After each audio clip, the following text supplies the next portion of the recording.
Welcome SK Academy. Today we will start next chapter arithmetic progression. तो रजिए सबसे पहले हम अर्थमेटिक प्रोग्रेशन का मीनिंग समझते हैं क्या है। इससे पहले कुछ आपकी जनरल में टर्म्स लिख रहा हूँ। जनरल टर्म्स मतलब जनरल कोई भी सीरीज लिख दी 1 2 3 100 70 40 कोई भी नंबर्स लिख दिए मैंने रैंडमली। ठीक है, मैंने 5 लाइन्स लिखी हैं, 5 नंबर्स लिखे हैं 5 तरह के। तो देखो यहाँ पर एक सीक्वेंस ऐसे पढ़नी चाहिए आपकी ताकि उनके बीच में कुछ रिलेशन हो। देखो 1 2 3 4 इनके बीच में एक रिलेशन बनेगा। क्या रिलेशन बन रहा है भी, हर बार आप क्या कर रहे हो, हर नंबर में क्या ऐड कर रहे हो बेटा। 1 में 1 ऐड किया 2 आ गया, 2 में 1 ऐड किया फिर 3 आ गया, 3 में 1 ऐड किया 4 आ गया। तो हर टर्म में आप प्रीवियस टर्म में आप +1 ऐड कर रहे हो। यहाँ पर देखो क्या हो रहा है, हर टर्म में आप क्या कर रहे हो -30 इसमें किया 70 में से -30 किया 40, तो ऐसे -30 हो रहा है इस प्रोग्रेशन इस सीरीज में। यहाँ पर क्या हो रहा है -3 से -2 पर जा रहे हो तो +1 किया, यहाँ पर भी -1 से -3 से -2 -2 से 1 -1 से 0 0 के बाद 1 2 3 ऐसे जाता रहेगा। तो एक फिक्स नंबर आप देखो ऐड कर रहे हो। यहाँ पर क्या ऐड हो रहा है 0 ऐड कर लो सभी नंबर्स में पिछले नंबर में, या फिर आप 0 माइनस कर लो। इसमें 0 प्लस किया 3 में 0 ऐड किया फिर 3। यहाँ पर हाफ देखो 1.5 1 1.5 2 2.5 तो हाफ का चेंज आ रहा है। तो हाफ इसमें क्या कर रहे हो -0.05 कर रहे हो, इसमें माइनस कर दिया 0.05 -1.5 आ गया। -1.5 में फिर आपने 0.5 निकाल दिया माइनस करेगा किया तो 2.0 आया। तो रजिए एक फिक्स नंबर आप क्या कर रहे हो ऐड कर रहे हो या सब्ट्रैक्ट कर रहे हो। तो the list of numbers in which each term is obtained, जो भी टर्म आ रही है आपकी, कोई भी जो भी टर्म आपकी आ रही है, each term is obtained by adding a fix number two the proceeding term accept first term. First term तो आपने कोई भी जनरल लिखनी है। मान लो मैंने लिख दिया 8। फर्स्ट टर्म लिखने के बाद हर इसके बाद जितने भी टर्म्स आएंगी each term is obtained by adding fix number. एक कोई भी नंबर आप मन में लगा लो। मान लो मैंने 5 सोच लिया तो मैं 5 ऐड करता रहा हूँ पहले नंबर को छोड़ के। पहले में मैंने 5 ऐड किया 8 + 5 13 13 + 5 18 18 + 5 23। तो आपने हर नंबर में by adding fix number two the preceding term का मीनिंग क्या है, जो भी यहाँ पर हर प्रोग्रेशन में हर सीरीज में एक नंबर है, हर नंबर को आप बोलते हो term. Each number is called term. तो प्रीवियस टर्म में आपने 5 ऐड किया, यहाँ पर भी आपने 5 ऐड किया, यहाँ पर भी आपने 5 ऐड किया। तो इस तरह की इस प्रोग्रेशन को या नंबर ऑफ लिस्ट को क्या बोलोगे आप अर्थमेटिक प्रोग्रेशन AP। ओके, अब देखो रजे जो एक फिक्स नंबर आप ऐड कर रहे हो, यहाँ पर 5 ऐड किया, यहाँ पर 1 ऐड किया, यहाँ पर -30 ऐड किया, यहाँ पर 1 0। तो एक फिक्स नंबर जो ऐड किया इस फिक्स नंबर को आप बोलते हो common difference. What is it common difference. अब आ जाओ फाइनाइट AP और इनफाइनाइट AP। अगर आपके पास सीरीज मैंने लिखी हुई है 1 2 3 4 डॉट डॉट डॉट, मतलब इसका कभी एंड नहीं है, तो इसके बाद 5 6 7 अब तो इनफाइनाइट मतलब इनफाइनाइट बोल दी मैंने। तो जो ये AP है ये कौन सी AP है इनफाइनाइट AP। तो यहाँ पर अगर आपको इसकी डेफिनेशन बतानी होगी तो क्या लिखोगे, how many number of terms are there in which infinite number of terms are there. Finite AP में क्या होगा फाइनाइट नंबर ऑफ टर्म्स।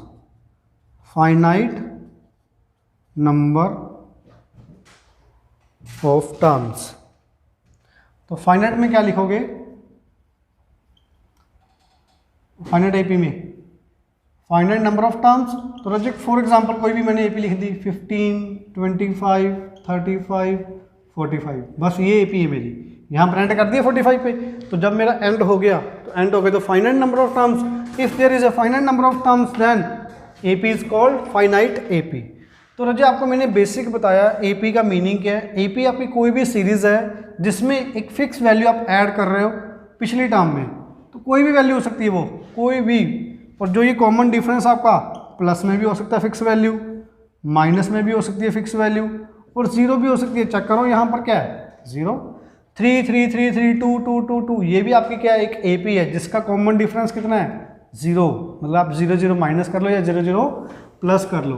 अब हम करते हैं जनरल टर्म। जनरल कैसे लिखोगे कोई भी AP को, तो रजित सबसे पहली टर्म जो आपकी होती है AP की उसे बोलते हो A। किससे लिखोगे उसको, A के साथ।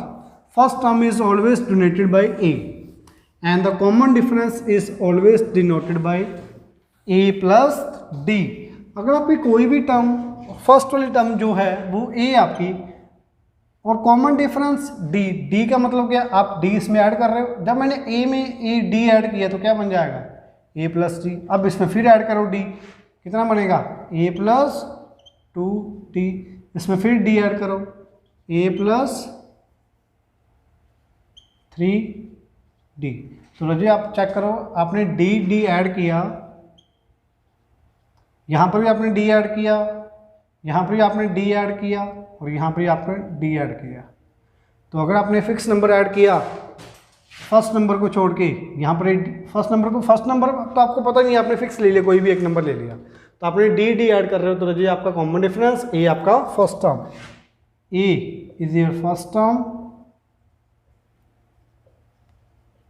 And D is common difference. तो AP के लिए सबसे जरूरी एक कंडीशन होनी जरूरी है आपकी मेन, आपको हमेशा चेक करना हो भी ये AP है या नहीं है। मान लो मैं लिख रहा हूँ 4 9 20 16 25, तो ये तो आपको सबको पता है ये क्या हो रहा है, यहाँ पे ये मैं स्क्वायर्स लिख रहा हूँ, 1 का स्क्वायर, 2 का स्क्वायर, 3 का स्क्वायर, 4 का स्क्वायर, 5 का square. Check that it is a AP और नॉट। तो AP चेक करने के लिए आपको सिंपल एक ही चीज़ करनी है, second term minus first term. Term को लिख दोगे आप T के साथ, T2 माइनस T1। इसका मीनिंग क्या है, second term minus first term. What is it here? Second term is 4, first term is 1. So 4 minus 1 becomes 3. Now you will find third term minus second term. तो रजिए जो common difference है ये क्या होता है आपका, डिफरेंस हर वैल्यू में आप जो ऐड कर रहे हो, मान लो आपका कॉमन डिफरेंस यहाँ पर कितना D, यहाँ पर कितना D है, यहाँ पर कितना D, तो हमेशा जो भी टर्म है उसके पीछे वाली टर्म अगर आप माइनस करोगे तो वो क्या होता है हमेशा common difference. T3 minus T2, आप कोई भी लिख लो, मैंने लिख लिया T6, तो T6 में से कौन से टर्म माइनस करोगे, इससे पिछले टर्म कौन सी होगी, T5। मैंने T18 लिख लिया, T18 में से कौन सी माइनस करोगे, T17। तो जो मर्जी टर्म ले लो उसके पीछे वाली टर्म उसमें से माइनस कर दो तो वो क्या आ जाएगा, कॉमन डिफरेंस। तो अगर आपके सीरीज में कॉमन डिफरेंस सेम है सब जगह तो आपकी वो सीरीज AP है, अदरवाइज नो। तो T3 minus T2 third term minus second term, 9 minus 4 becomes 5। तो आगे जाने की जरूरत ही नहीं है क्योंकि पहले ही आपका यहाँ पर डिफरेंस कितना आ रहा है, 3, यहाँ पर difference 5, not equal, therefore this is not an AP, not an arithmetic progression. तो AP के लिए सिर्फ और सिर्फ एक ही कंडीशन आपको जरूरी है भी, आपका डिफरेंस हमेशा क्या आना चाहिए, same. If your difference is same then आपकी वो AP है, अदरवाइज नॉट। तो डिफरेंस सेम होने का मतलब कॉमन डिफरेंस, सभी में कॉमन होना चाहिए डिफरेंस, ओके।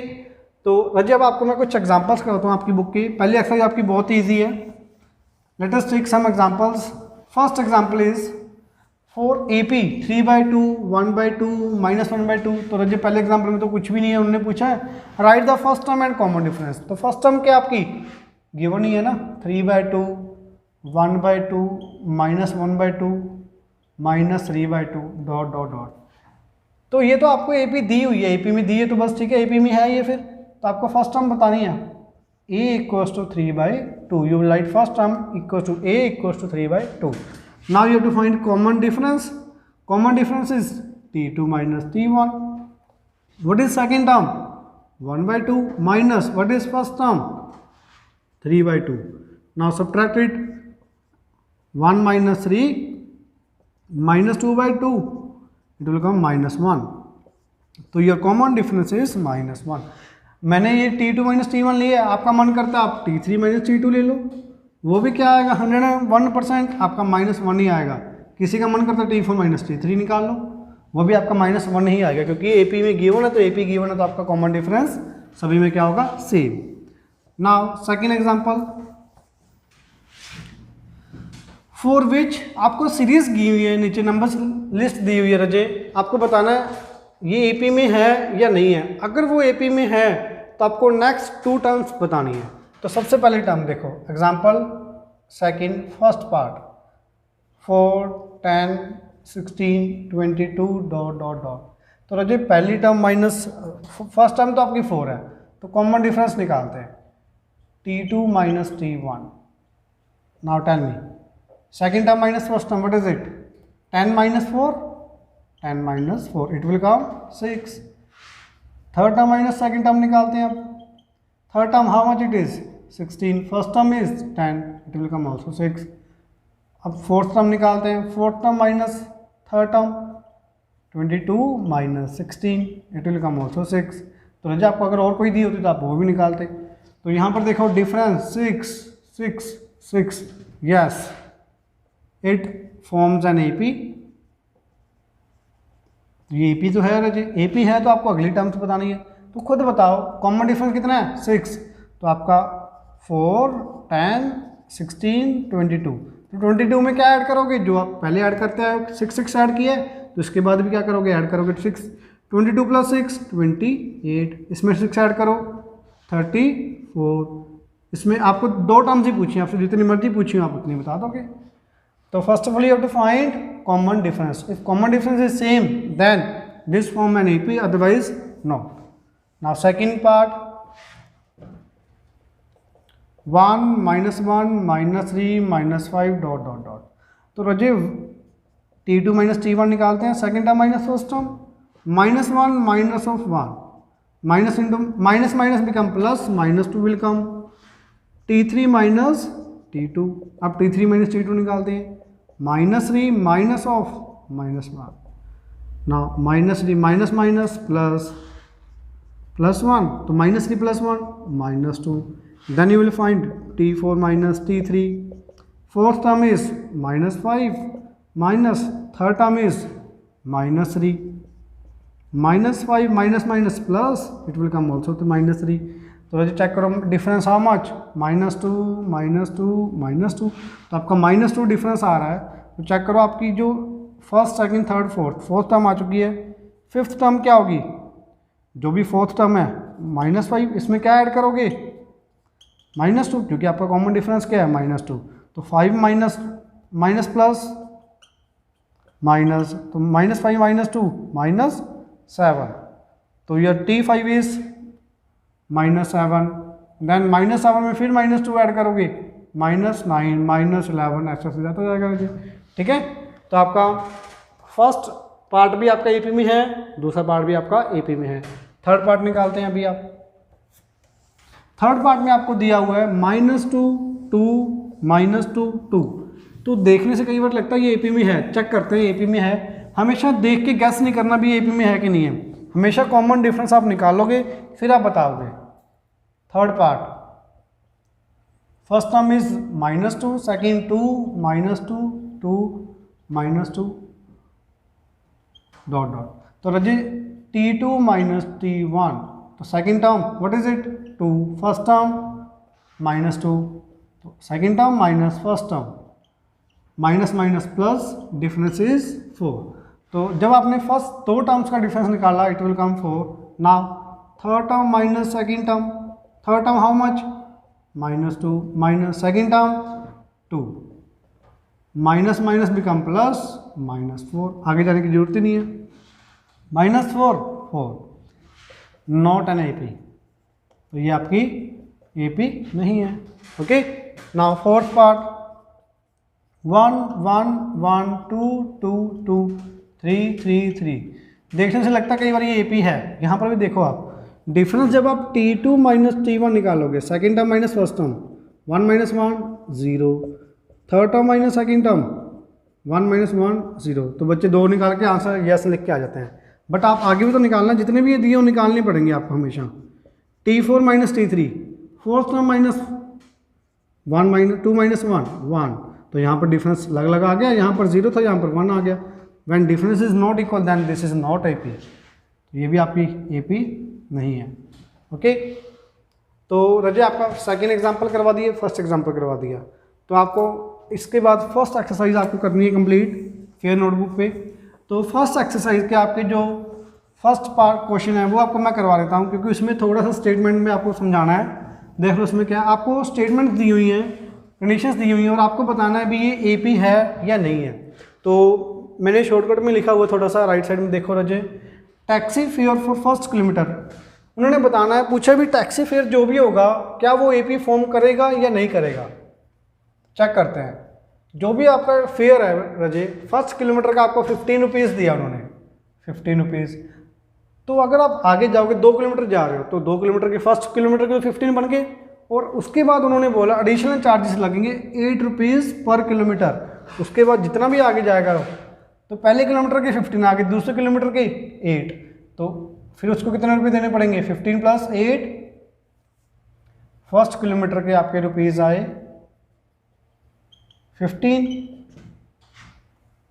For 2 kilometres. अगर 2 किलोमीटर आप डिस्टेंस ट्रैवल कर रहे हैं तो आपको कितने देने पड़ेंगे, 15 तो देने पड़ेंगे।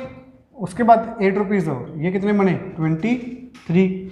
अगर आप फॉर 3 किलोमीटर के लिए पूछोगे आपका फेयर कितना होगा, 3 किलोमीटर के लिए 15 तो लगनी है, और आपके कितने 8 रुपीज़ पर किलोमीटर है। उसके बाद कितना बच गया, 3 जाना आपने, 1 जा गए, 2 किलोमीटर और बचा, 8 + 8 इट विल कम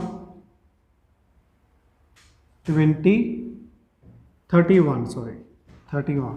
तो रजे आपका चेक करोगे ये क्या बननी है सीरीज, 15, 23, 31। तो चेक करो +8 + 8 + 8, तो यहाँ पर ये एपी फॉर्म करेगा। Yes it forms an AP. First part तो 90% सबको समझ आ जाता है, थोड़ी सी दिक्कत आती है सेकंड पार्ट में। सेकंड पार्ट रजे बहुत इंपॉर्टेंट है, ध्यान से सुनना आपको। ये क्वेश्चन मैं थोड़ा सा चेंज भी करूँगा यहाँ पर, ध्यान से देखना। वैक्यूम पंप्स आपको बोला गया है, जो भी सिलेंडर है ना, सिलेंडर में जितने भी एयर बच रही है वो बताना है आपको भी वो एपी फॉर्म करेगी या नहीं करेगी। कंडीशन क्या दी हुई है, जो भी वैक्यूम पंप लगाया है वो क्या कर रहा है, 1/4 एयर रिमूव कर रहा है, एयर रिमूव कर रहा है। बट 1/4 किसका, जितनी उसके अंदर बच गई air, 1/4 of air remaining in the cylinder. Remaining सबसे बड़ा पॉइंट है यहाँ पर। अगर मान लो रिमेनिंग वर्ड ना होता, 1/4 निकाल रहा हर बार, तो मान लो आपके पास 100 kg एयर है, या वॉल्यूम में ले लेते हैं 100 लीटर है, ओके।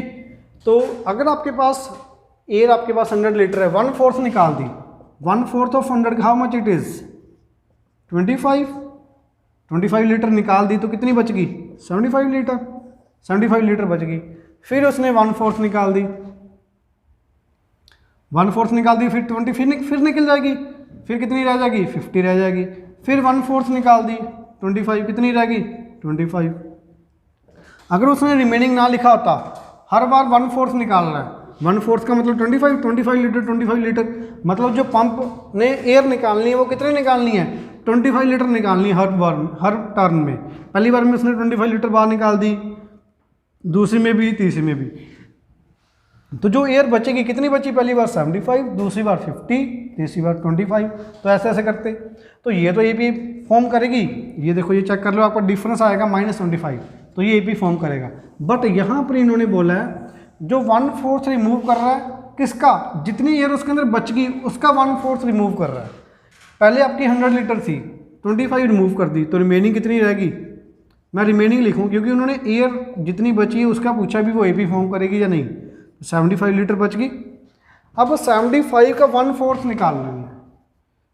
मैं एक वैल्यू ले लेता हूँ, ये तो आपकी फिक्स वैल्यू ले, मैं V ले लेता हूँ, वॉल्यूम कितना है V, तो V/4 बाहर निकाल दी रजे।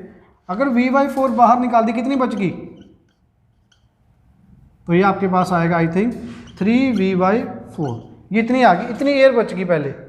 उसके बाद इसका भी 1/4 निकाल देगा वो, 3/4V का 1/4 हाउ मच इट इज़ 3/16।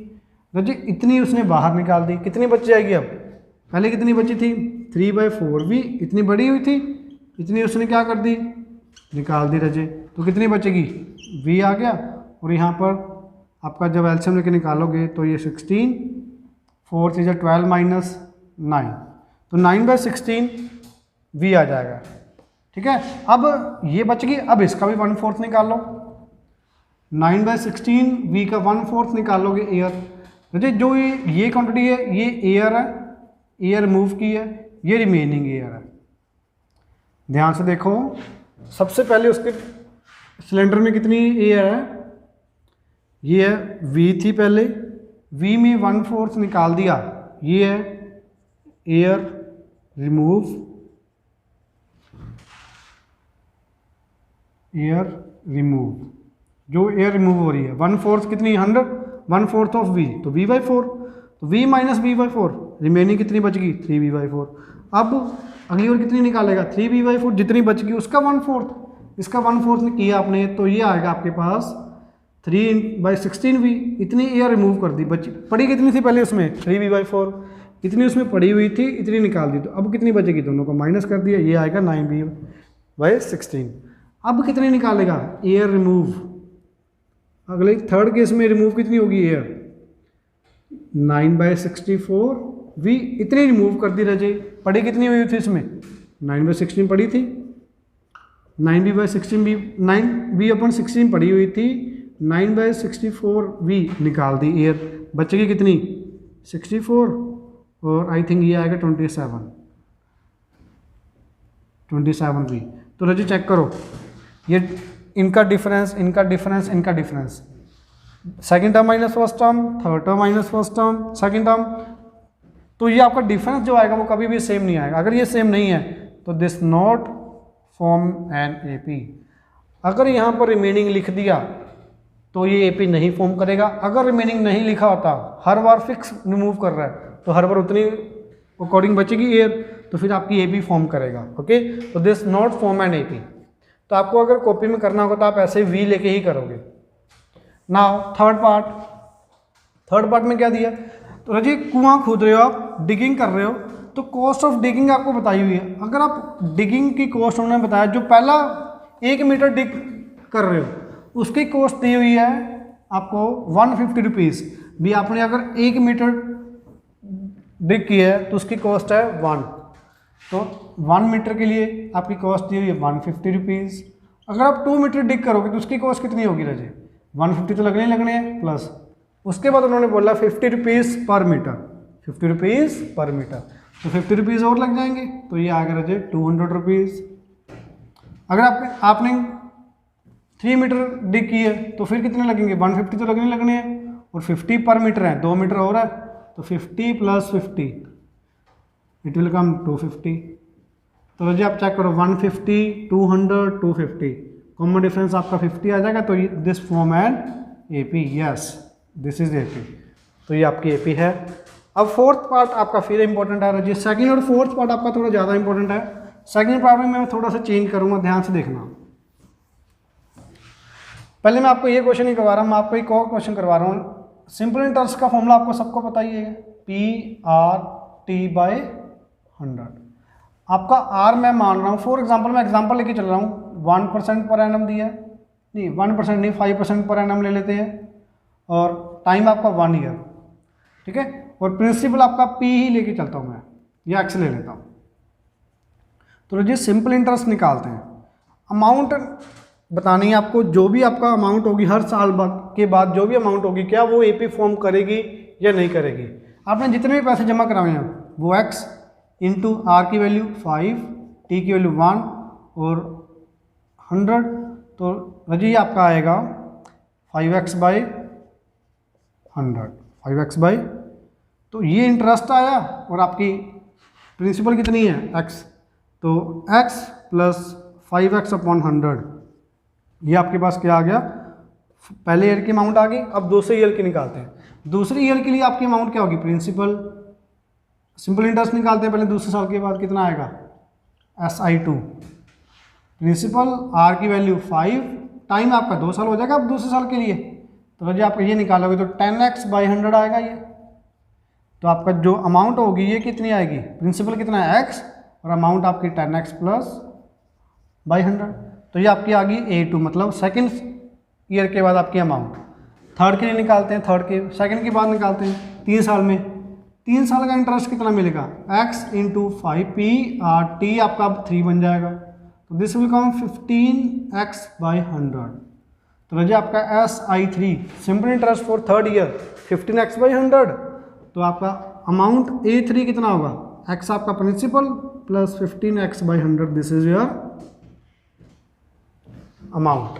ना रजिए फर्स्ट ईयर की amount this much, second year की अमाउंट, थर्ड ईयर की अमाउंट।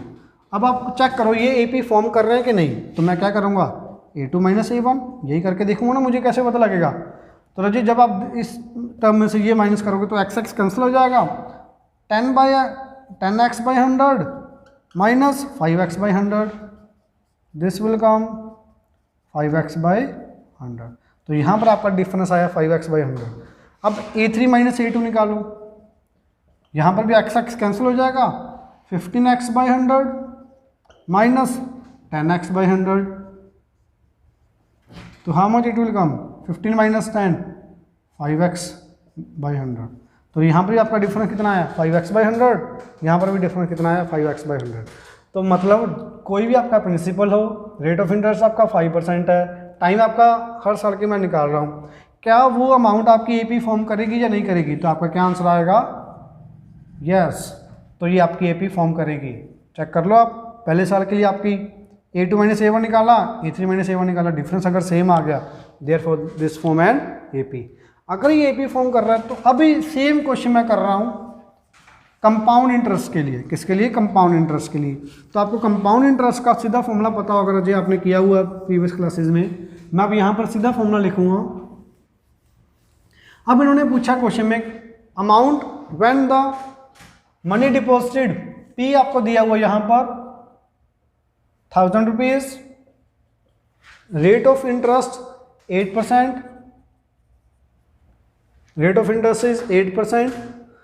तो आपको अमाउंट पूछिए भी, अमाउंट आपकी AP फॉर्म करेगी या नहीं करेगी। तो अमाउंट का फॉर्मूला क्या होता है जी आपके पास, P × 1 + R/100T, यही फॉर्मूला होता है अमाउंट का आपका। तो पहले पुट करो, पहले साल के लिए A1, P तो वैल्यू आपकी 1000 ही है, 1 + R की वैल्यू 8/100, T की वैल्यू 1, तो ये आपका आ गया अमाउंट फॉर फर्स्ट ईयर। तो हाउ मच इट विल कम, 108/100 की पावर 1। सेकेंड ईयर के लिए निकालते हैं, तो P बस यहाँ पर T की जगह 2 आ जाएगा, तो मैं लिख दूँ सीधा 1000 × 1 + R की वैल्यू रहे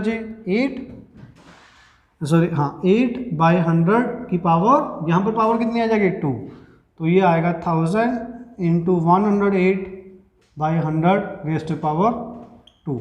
सिमिलर आप A3 निकालोगे तो ये आएगा आपका 1000 × 108/100 रेज़्ड टू पावर 3। तो यहाँ पर आप जब A1, A2, A3 निकाल चुके हो तो A2 - A1 करना, A3 - A2 करना, तो कभी भी आपके पास ये इक्वल नहीं आएगा। अगर ये इक्वल नहीं है तो नॉट AP, तो ये आपकी AP नहीं है। Is that okay. तो आपको फर्स्ट क्वेश्चन के 4 पार्ट्स मैंने आपको करवा दिए हैं। सेकंड क्वेश्चन और थर्ड क्वेश्चन वो तो आपका बहुत सिंपल है, उन्होंने टर्म्स बताई हुई हैं, कॉमन डिफरेंस तो AP है या नहीं है वो बता दोगे आप माइनस करके, उसके बाद टर्म्स बतानी है नेक्स्ट 3 टर्म्स, तो नेक्स्ट 3 टर्म्स में आप जैसे हमने एग्जाम्पल किया था बिल्कुल एज इट इज़ आप वैसे ही कर दोगे। अब मैं आपको फोर्थ क्वेश्चन के कुछ पार्ट्स करवा रहा हूँ, काफ़ी पार्ट्स हैं उसके, आपको बताना है वो AP में है या नहीं है। अगर AP में है तो नेक्स्ट 3 टर्म्स बतानी है। तो रजी मैं कर रहा हूँ फोर्थ क्वेश्चन का 5th part, 3 + 3 + √2, third term is 3 + √3, 3 plus नहीं सॉरी आपको दिया 3 + √2, 3 + 2√2, 3 + 3√2 अप टू दिस। तो रजी आपको ये AP दी हुई, चेक करो, second term minus first term, 3 + √2, this is second term minus first term, minus किया रजे तो 3 cancel, √2 will come. Okay, now third term minus second term, 3 + 2√2 minus 3 + √2, तो रजे माइनस करोगे तो 3 + 2√2 - 3 - √2, -3 + √3 कैंसल, 2√2 - √2 दिस विल कम √2। तो आपके पास T3 - T2 भी आपके पास √2 आ गया। आप इसके बाद T4 - T3 भी निकालोगे तो वो भी आपके पास √2 ही आएगा। क्योंकि जब इसमें से ये माइनस करोगे तो 3 cancel, 3√2 minus 2√2 this will also come √2। तो रजिए डिफरेंस आपका √2 आ रहा है, तो √2 तो एक फिक्स वैल्यू है ना, फिक्स वैल्यू ऐड करोगे तो ये AP में है, बिल्कुल दिस इज एन AP।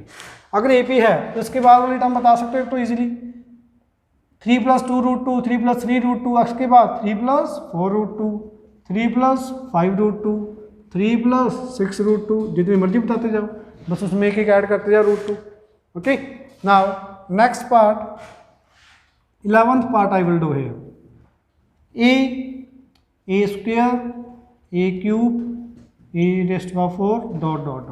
तो रजिए T2 - T1 निकालो, this will come a² - a, T3 - T2 a³ - a², तो ये तो आएगा आपके पास a-1, ये आएगा a² a-1, T4 - T3 ये आएगा a³ a-1। क्या ये आपका सेम है डिफरेंस? नहीं सेम, चेक कर लो, डिफरेंस नहीं सेम तो नॉट एन AP, तो ये आपकी AP नहीं है। 12th पार्ट रजे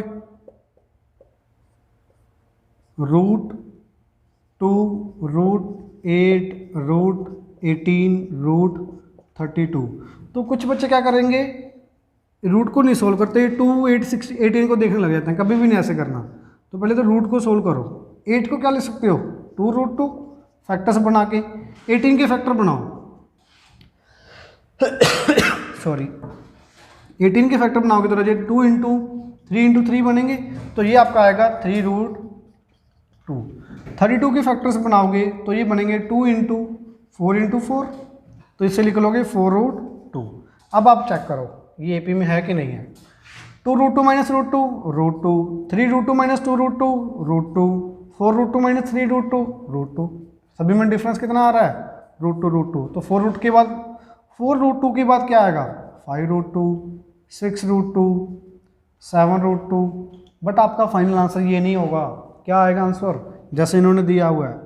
अगर आपका 5 अंदर लेके जाओगे, √2 में से एक चीज़ और देखो रजे, अगर आपके पास रूट के अंदर ये वाली टर्म्स थे 2 × 3 × 3, आपने दो टर्म्स को एक बाहर ले आते हो रूट में से, ऐसे लिखते हो ना, तो अगर अंदर लेके जाओगे तो एक टर्म को अंदर दो बन जाएंगे। वो कैसे, अगर आपने 5√2 को अंदर लेके 5 को अंदर लेके जाना है तो 5 के अंदर 2 टाइम्स जाएगा, तो ये बनेगा आपका 50,